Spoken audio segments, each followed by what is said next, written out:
Nagkagulo ang mga estudyante at mga guro ng San Isidro National High School sa Bulan, Sorsogon. Ang ilang estudyante bigla na lang umanong nanghina, nahilo at nawala ng malay. Nakunan din ang pagdating ng rescue dahil sa isang estudyanteng sumisigaw. Hallelujah! Hallelujah! Nagdaos ng misa sa paaralan. Ayon sa prinsipal ng paaralan, 3 linggo na raw nangyayari roon ang insidente. Yung mga bagay niya ay totoong nangyayari dito sa aming paaralan at binigyan na rin namin ng atensyon. Nang ipasuri nila sa ospital ang unang estudyante, lumalabas na nakaranas daw siya ng panic attack. Base sa findings ng doktor doon, okay naman yung physical check-up ng bata at ang dahilan daw ay panic attack. Ganoon din daw ang resulta ng pagsusuri ng kanilang school nurse. Pero napag-alaman din na kulang ang kinaing almusal ng mga mag-aaral. Tumatawid pa raw ng bundok ang ilang kabataan kaya nawawala ng lakas. Nagtatrabaho rin daw ang iba sa gabi. Ang paaralan, wala palang kantin. I-advise na lang namin yung mga magulang na kung maaari, pakainin ng maayos ang mga bata bago pumasok ng paaralan. At magdala ng sarili nilang mga pagkain para hindi nagugutom sa loob ng classroom. Hiniling na ng ilang guro na magkaroon na ng kantin sa kanilang paaralan. Sinisika pa rin ng GMA Integrated News na makuha ang reaksyon ng DepEd tungkol dito. Para sa GMA Integrated News, JP Soriano, nakatutok 24 oras. Habang pinaghahandaan ang simula ng bakunahan kontra African Swine Fever, patuloy ang pagharang sa mga baboy na posibleng may sintomas ng ASF. Nakatutok si Bernadette Reyes. Tinangka umanong takasan ng truck driver na ito ang checkpoint na Department of Agriculture, Bureau of Animal Industry at Quezon City LGU sa Mindanao Avenue, Quezon City. Nabol po dun. Tapos pinabalik na lang po namin kasama yung ating mga kapulisan. Doon po namin na-trace na wala po siyang lisensya. Kompleto papel. Ala po akong rason natakbuhan sila. Kasi kompleto naman po ako ng papel. Lahat naman po ng checkpoint na nadaanan namin, kahit pulis po, hinihintuan ko. 9 na baboy ang sakay ng truck na ito na mula pa ng San Juan, Batangas at patungo sana ng Caloocan nang maharang ng mga otoridad sa checkpoint na ito. Ilan sa mga baboy may mga pantal sa katawan na isa sa maaaring sintomas ng African Swine Fever. Dinala ang mga ito sa BAI para itest kung positibo sa ASF. Bilang pag-iingat sa farm, direktang kumukuha ng panindang baboy si Ann.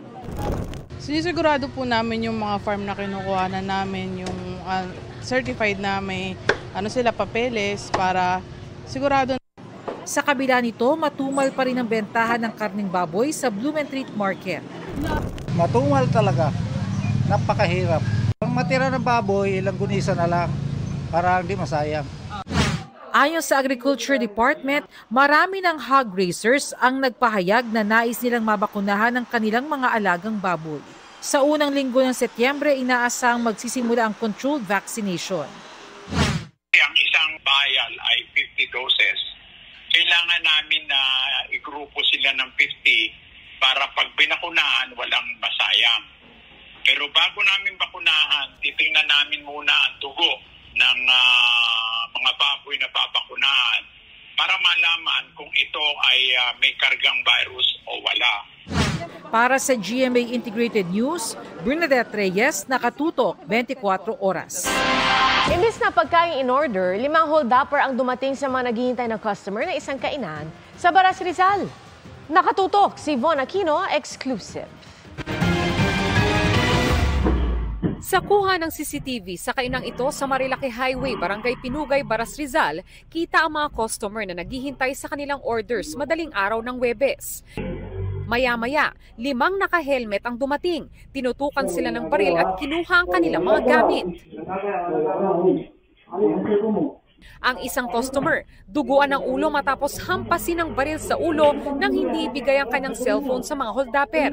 Pinulot ng mga suspect ang mga cellphone ng iba pang customer at kinuha rin ang mga helmet nila. Ang isa pang biktima, sampal at hampas ng baril sa batok ang inabot. Ang isang suspect, pumasok sa cashier's booth at dinampot ang cellphone ng crew pero nang bigo siyang buksan ng kaha, lumabas na lang ito. Hinablot pa ang wristwatch ng babaeng customer bago tumakas sa mga holdupper. Nahabol ko po sila. Hanggang sa naabutan ko sila po sa kami busa-busa po. Sino na po sila. Naghahanap po ako ng ambulansya kaya pulis. Sinubukan daw nilang manghingi ng tulong sa mga nakitang pulis pero Paglagpas po ng SM Masinag, sa may stoplight, po na paglagpas po doon, meron doon pulis na nakatambay, dalawang nakamotor. Tinanong po ng kaibigan ko, tumingi po ng tulong ng kaibigan ko na hold up kami, may tatlong motor na mahabol. Sabi na po ng pulis, ay tatlong motor na bilis, sabi ng kaibigan ko. Opo sir, hindi raw nila po sakop yung area kaya hindi kami tinulungan. tingin ng crew ng kainan, planado ang pang-hold up. Siguro pinagplanuhan na din po din yun. Kasi alam nila kung anong oras kami magsasakay. Agad nag-report ang mga crew sa Baras Municipal Police na kaagad nagpunta sa lugar. Sobrang laking trauma. Nito, unang-una doon sa mga customers namin po na nasaktan, na nakawan, sa staff namin na nakawan at kung ano bang nawala sa amin. Napakahalaga po nito, ma'am, na mahuli. Pangalawa po, para po bumalik ulit yung sigla ng marketplace dito sa Marilake. Patuloy ang kanilang investigasyon at pagtugi sa mga salarin. Para sa GMA Integrated News, Von Aquino, nakatutok, 24 oras. Pero bago po niya mga kapuso, hindi po muna nagpaunlak ng panayam ang mga investigador ng Baras Municipal Police kaugnay sa insidente. At sinusubukan po namin kunan ng pahayag ang Antipolo Police sa paratang na may mga pulis daw na hindi tumulong sa kanila.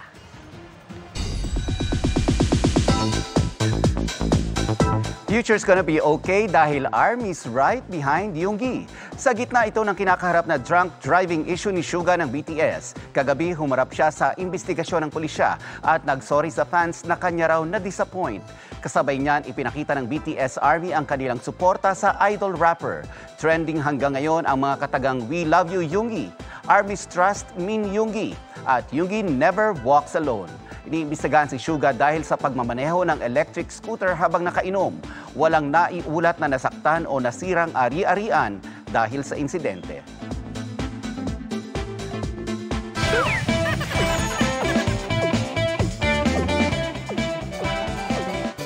Ito na ang napaka-importanting tanong ko para sa iyo, Ivan. Ano ba ang paborito mong Pinoy ulam na may sabaw? Hindi mawawala dyan siyempre, sinigang, tsaka yung bulalo. Yan. Sarap nga naman. Ang ipinagmamalaki na, ayan, sige.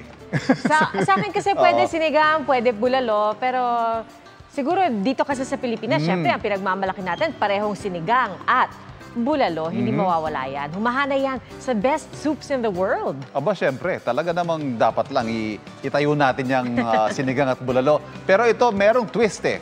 Tulad ng sinigang na pinartneran ng pares at yung bulalo ng Tagaytay na pwedeng matikman dito naman sa Metro Manila.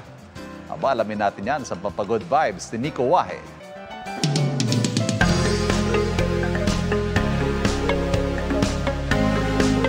Sa usapang sabaw, ano ang mas nangingibabaw? Sinigang o bulalo? Bulalo. Sinigang po, syempre. Bulalo. Sinigang. Ang dalawang ito na comfort food ng mga Pinoy, kabilang sa 50 best soups in the world ng Taste Atlas. Yung sinigang meron siyang asin, tapos meron siyang linamnam. Kaya nakakatuwa na kapag kinain natin, hinigop natin yung sabaw ng sinigang, ginaganahan tayo. Bukod sa asim, bentahin ng sinigang ang tamis at alat nito. Kompletos recados. Kung titignan natin napakasimpleng lutuin, di ba? Pero complex yung taste. Almost lahat ng protein pwedeng gamitin. Almost lahat ng gulay pwedeng gamitin. Sa isang food stall sa Pasig City, gabi-gabing blockbuster ang kanilang sinigang. May pinares sa pares. Presenting their sinigang pares. Putok-batok overload dahil pinagsama ang beef at lechon kawali. Kinuha ko yung concept nung pares. Kumbaga yung cut ng meat, yung kung paano sineserve yung pares. So, wait, baka magselos ang team bulalo. Yung word na bulalo, buto ng bakan. Ang proper na term or proper na tawag talaga natin dapat nilagang bulalo ng baka. At ang bulalong lasang Tagaytay, no need ng dayuhin sa Cavite. Meron yan sa pwestong ito sa Tondo, Maynila. binabalik-balikan talaga nila yung fresh na meat namin tapos yung masarap na sabaw. Pinapakuluan namin siya gamit yung mga buto para mas malasa talaga. Ano man ang piliin, pagdating sa sabaw, ang sinigang at bulalo, talagang panalo. Para sa GMA Integrated News, Nico Wahe, nakatutok 24 oras. Mga kapuso, patuloy na tumutok sa mga balita. Mag-subscribe sa GMA Integrated News sa YouTube.